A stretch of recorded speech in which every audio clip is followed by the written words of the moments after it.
Brought to you by Agilus Diagnostics. Health test की बात आती है तो मैं भरोसा करता हूँ India largest diagnostics company Agilus Diagnostics. खुद को टेस्ट करते रहो। तो चाहे बोले अपने कुर्ते को फाड़ के दोबारा सील लो, लेकिन फ्री मत बैठो।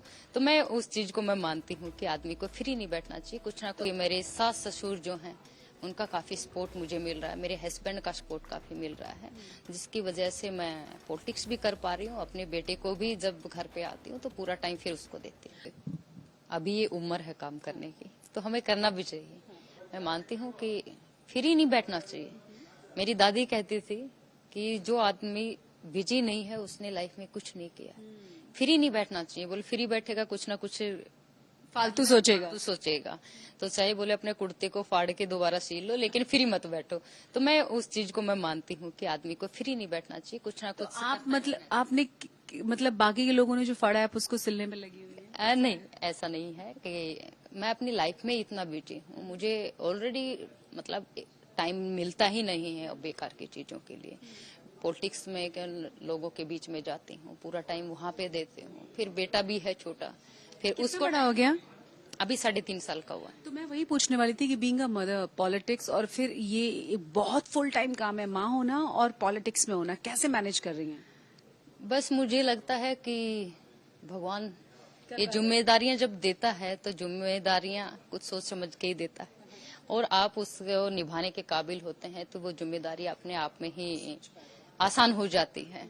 और मैं मानती हूँ कि दोनों चीजों को मैं अच्छे से मेंटेन इसलिए कर पाती हूँ क्योंकि मेरे सास ससुर जो हैं उनका काफी सपोर्ट मुझे मिल रहा है, मेरे हस्बैंड का सपोर्ट काफी मिल रहा है, जिसकी वजह से मैं पॉलिटिक्स भी कर पा रही हूँ। अपने बेटे को भी जब घर पे आती हूँ तो पूरा टाइम फिर उसको देती हूँ। अच्छा, मुझे बताइए वो मिस करता है जब आप बाहर होती हैं? दूसरा कि लड़कियों के लिए क्या समाज बदल रहा है? क्योंकि मैं देख रही हूँ अभी जो गर्ल्स हैं वो ऑफिस भी देख रही हैं, बाहर भी देख रही हैं, घर भी देख रही हैं, personal health, mental health, society सब कुछ संभाल रही हैं।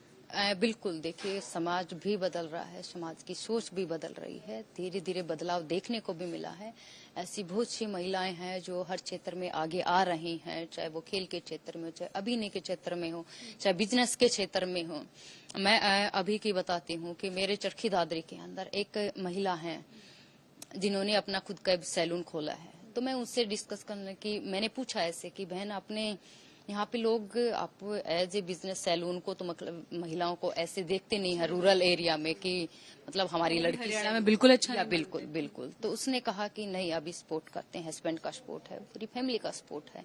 तो ये बदलाव मतलब अपने आप में मुझे खुशी देता है कि हाँ लड़कियों को अब लोग सपोर्ट करने लगे हैं, और खासकर फैमिली जब साथ में खड़ी होती है तो हर चीज आसान हो जाती है। आप एक और चीज बताइए कि पूरा दिन का शेड्यूल अभी आजकल क्या है? क्योंकि इलेक्शंस के टाइम में तो बहुत ज्यादा काम बढ़ जाता होगा, ना हर रोज ढेर सारी सभाएं, लोगों को संबोधित।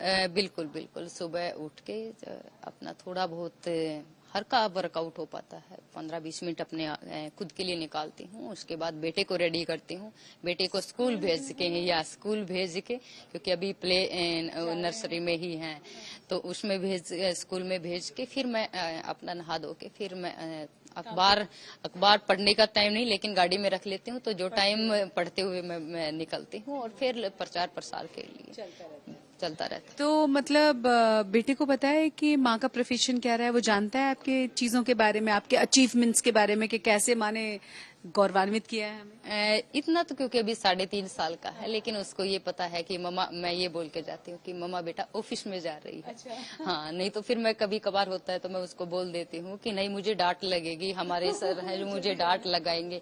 आपकी मैम भी गुस्सा करती है ना जब लेट जाते हैं, तो उसको समझा के जाती हूँ, या कुछ उसके लिए कुछ चीज लेके मैं जाती हूँ कि ताकि वो पूरा टाइम फिर वो वेट करता है उस चीज का कि मम्मी आएगी और मेरे लिए कुछ सामान लेके, कुछ चीज लेके आएगी, खिलौने लेके जाऊं या कुछ खाने का लेके जाऊं, तो उस चीज का वेट करता है। अच्छा, मुझे एक और चीज बताइए, डाइट हैबिट्स कैसी हैं आपकी भी? और क्योंकि हमने देखा है कि ज्यादातर अगर हरियाणा का देखा जाए तो वैसे भी पूरे भारत में सबसे ज्यादा वेजिटेरियन लोग वहां रहते हैं, जिसमें महिलाओं की संख्या बहुत ज्यादा है, बहुत शुद्ध सा खाना खाते हैं। पर धीरे धीरे हम सबका लाइफस्टाइल बड़ा खराब हुआ है।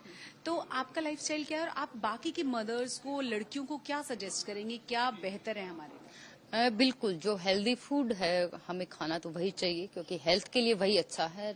हाँ, पहले जब हमारे जो बड़े बुजुर्ग थे बहुत कम बीमार होते थे, सिर्फ इसी वजह से कि वो हेल्दी खाना खाते थे, जंक फूड नहीं होता था उस टाइम पे, कोई फ्रीज का वो नहीं था।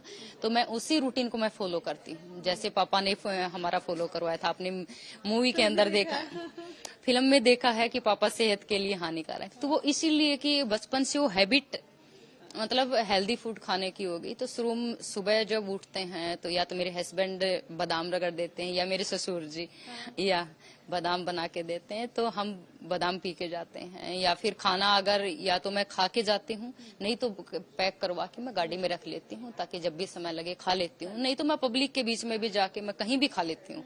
कोई ऐसा नहीं है कि ये पता है गाँव के अंदर खाना हेल्दी मिलेगा।